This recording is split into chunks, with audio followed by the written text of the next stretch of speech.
Hey, what's up, gang? Nathaniel Blackburn here. This is going to be a quick little video. It's been recommended to me to give some high-level details about who I am. If you haven't been on one of our retreats, you obviously don't know me. Maybe you were a fan of MTV back in the day. That's where I kind of got famous in the beginning. I grew up in Virginia, had some really traumatic things happen to me as a kid. Mom left when I was really young, was molested a couple times by a neighbor, never told anyone about that until I got sober 10, almost 11 years ago. Dad raised me by himself. He was an amazing father, and he died suddenly when I was 15. His mother took over custody at that point, and my grandmother followed Jim and Tammy Faye Baker and the PTL network, and there was just this stuff that I just witnessed as a young man that I was like, hey, if that's God, I want nothing to do with that. I could kind of see the hypocrisy of those TV evangelists. And anyway, I just remember being really uncomfortable as a 17-year-old with all that trauma that happened to me as a kid, and I never even looked at it. And so I left high school. I graduated at 17 and got lucky enough to go to a great college, Virginia Military Institute, while at VMI. My senior year, I got cast on a television show in 1998 called The Real World on MTV. We were the Seattle season.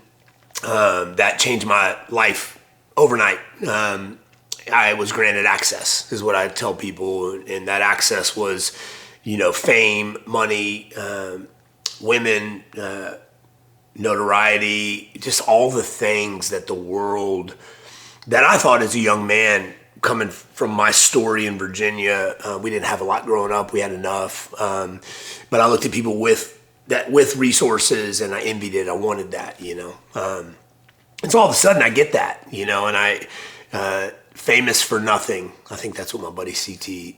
That's what his handle is on Instagram. Famous for nothing. And that's really what happened, and in that fame, I found identity.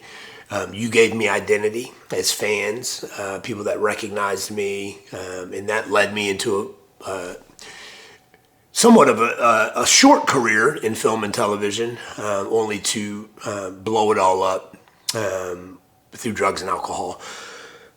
Became addicted to drugs and alcohol and went on a 13-year disastrous narrative into the depths of hell, quite literally. It just got worse and worse and worse and worse and worse. My moral bar got lower and lower and lower and lower. I experienced all the bottoms you can have, only to find myself contemplating suicide.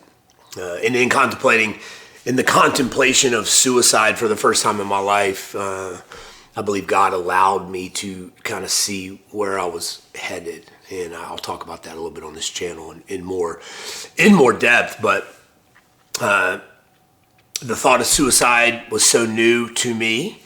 I hadn't contemplated it. It came out of nowhere, and it was so real that it stopped me in my tracks. I was in jail, so I wasn't really going anywhere, but it stopped me mentally in my tracks, and I got on my knees in jail, and that's when I asked God for help.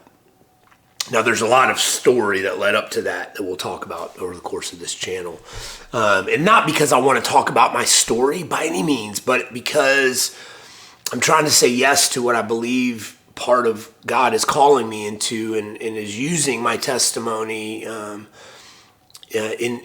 telling the stories to hopefully be an encouragement to you, to whoever, to look at your own story, to answer God's invitation to realign or recalibrate where you're at in your relationship with God.